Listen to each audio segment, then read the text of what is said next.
प्रकार लंदन में डार्लिंग परिवार रहता था। श्रीमान और श्रीमती डार्लिंग के 3 अद्भुत बच्चे थे, वेंडी, माइकल और जॉन। वेंडी सबसे बड़ी थी और बहुत प्यारी लड़की थी और वो हमेशा अपने भाइयों की बहुत देखभाल करती थी। जब बच्चे बिस्तर पर लेटे थे तो वेंडी ने कहा, काश पीटर पैन यहाँ आते। पीटर पैन, कैप्टन हुक और टिंकरबेल। और ये कहते कहते वो सो गई। अगले दिन शाम को श्रीमान और श्रीमती डार्लिंग एक पार्टी के लिए रवाना होने वाले थे।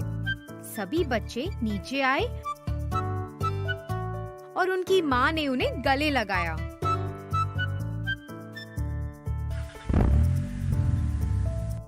बच्चे वापस बेडरूम में चले गए और सो गए। इसके तुरंत बाद छत पर एक प्रकाश चमकता हुआ नजर आया। यह पीटर पैन और टिंकरबेल थे। पीटर पैन ने धीरे से खिड़की खोली और घर में घुस गया। टिंकरबेल ने घर के चारों ओर उड़ना शुरू कर दिया, जिससे शोर हो रहा था और वह वस्तुओं को गिरा भी रही थी। वे जाग जाएंगे, शोर मत करो। लेकिन वेंडी पहले से उठ गई थी और पीटर पैन को हैरानी से देख रही थी। अरे, आप कौन हैं और यहाँ क्या कर रहे हैं? मैं पीटर पैन हूँ। वेंडी और पीटर ने बात करना शुरू किया और पीटर पैन ने उसे नेवरलैंड के बारे में बताया। इस बीच टिंकरबेल को उनकी इस बातचीत से जलन हो रही थी। ओह, अरे वाह! आपके पास तो कितना रोमांचक जीवन है। क्या तुम मेरे साथ आना चाहती हो? क्या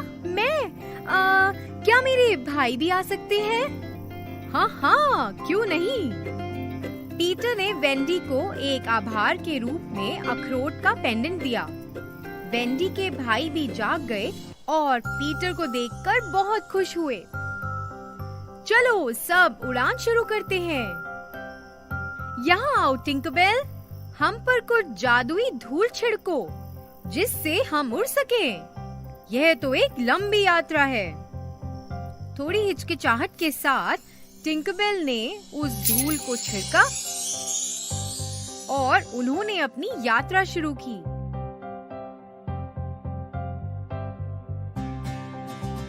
कुछ मील के बाद उन्होंने नेवरलैंड को देखा और सुंदर दृश्य देखने के लिए नरम बादलों पर उतरे। अरे पीटर, वो धुआं कहाँ से आ रहा है?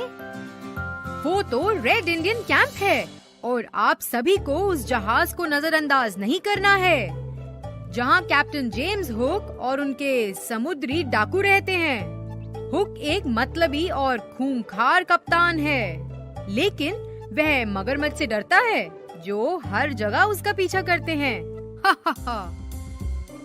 उस समय समुद्री लुटेरों में से एक ने उन्हें दूरबीन से देख लिया। कप्तान, मैंने पीटर पैन और उसके दोस्तों को देख लिया। पीटर पैन पे निशाना लगाओ, इस बार मैं उसे जीवित नहीं जाने दूंगा।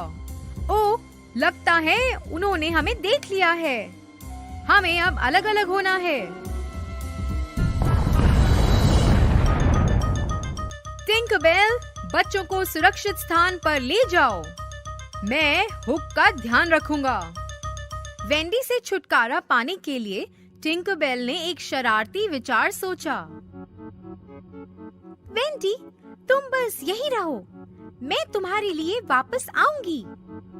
ठीक है, सावधान रहे। टिंकरबेल ने जॉन और माइकल के हाथों को पकड़ा और उन्हें तेजी से किनारे पर उतारा।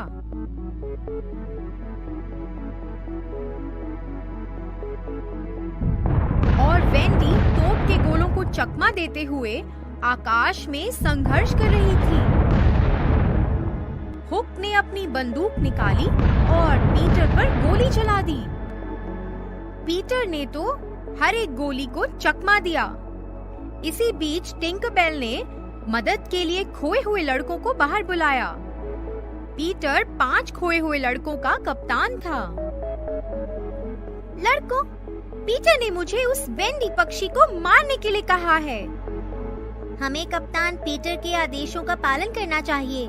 पक्षी पर निशाना लगाओ। सभी लड़कों ने तीर चलाया और वेंडी को निशाना बनाया, जो अभी भी हर किसी को ढूंढने के लिए संघर्ष कर रही थी। निम्ब नामक एक खोए हुए लड़के ने वेंडी के सीने पर अपना तीर दागा और वह झाड़ियों में गिर गई। पीटर पैन अपनी तलवार के साथ जमीन पर कूद गया। वे एक तलवारबाजी में उलझे हुए थे और फिर मगरमच्छ दिखाई दिया और कप्तान हुक डर गया और जहाज की ओर भाग गया। पीटर पैन तब जॉन और माइकल के साथ जगह पर आया। ये क्या हुआ? ये तीर किसने चलाया?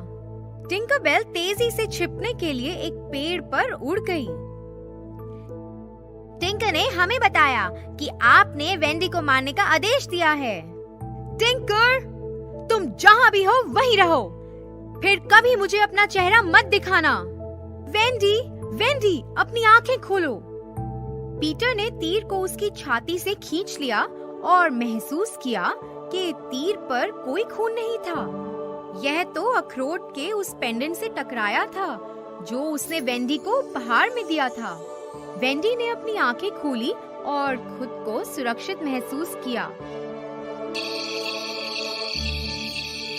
उस रात जब वे सभी एक साथ बैठे थे, वेंडी ने कहा, हमारे पिता हमारी प्रतीक्षा कर रहे होंगे। हम कल सुबह निकलेंगे। अरे, तुम सब हमारे साथ क्यों नहीं आते? आप हमारे साथ रह सकते हैं। हाँ, परिवार का होना बहुत अच्छा लगेगा। पीटर, क्या तुम हमारे साथ नहीं आना चाहते? तुम सब जल्दी ही बड़े हो जाओगे। मैं हमेशा के लिए एक लड़का बनना चाहता हूँ। मैं उस जगह पर नहीं रहना चाहता जहाँ बुजुर्ग मुझे बताएंगे कि मुझे क्या करना है। सुबह बच्चे घर से निकल गए। पीटर उन्हें अलविदा कहने के लिए बाहर नहीं गया और कप्तान हुक के समुद्री डाकू पास में छिपे हुए थे। उन्होंने सभी बच्चों को पकड़ लिया, उन्हें बांध दिया और उन्हें समुद्री डाकू के जहाज पर ले गए। इस बीच टिंकरबेल ने उन्हें पेड़ पर से देख लिया। उसे बुरा लगा कि उसने अपने दोस्तों को धोखा दिया, इसलिए उसने पीटर को सतर्क करने के लिए जल्दी से उड़ान भरी और दोनों जहाज पर चढ़ गए। कप्तान हुक ने पीटर पैन के साथ तलवार लड़ाई शुरू कर दी और कप्तान हुक समुद्र में गिर गया। मगरमच्छ ने उसे पूरा निगल लिया और वह कप्तान हुक का अंत था। टिंकरबेल ने बच्चों को एकजुट किया और वे सभी पीटर के चारों ओर इकट्ठे हो गए। आप बहुत बहादुर हैं पीटर, कहानियों में नायक की तरह। अब मैं आपकी कहानी सभी बच्चों को सुनाऊंगी। धन्यवाद वेंडी, चलने के लिए तैयार हो जाओ। मैं आपको छोड़ने के लिए आपके घर तक आऊंगा। वे सभी लंदन के लिए रवाना हो गए। वेंडी के माता-पिता उन्हें फिर से देखकर बहुत खुश थे। श्रीमान और श्रीमती डार्लिंग ने वेंडी, जॉन और माइकल को गले से लगाया। ये बच्चे कौन हैं वेंडी? ये खोए हुए लड़के हैं माँ। वे हमारे साथ रहने के लिए नेवरलैंड से आए हैं। क्या ये हमारे साथ रह सकते हैं? हाँ हाँ वेंडी, बिल्कुल रह सकते हैं। पीटर खिड़की के बाहर घूम रहा था।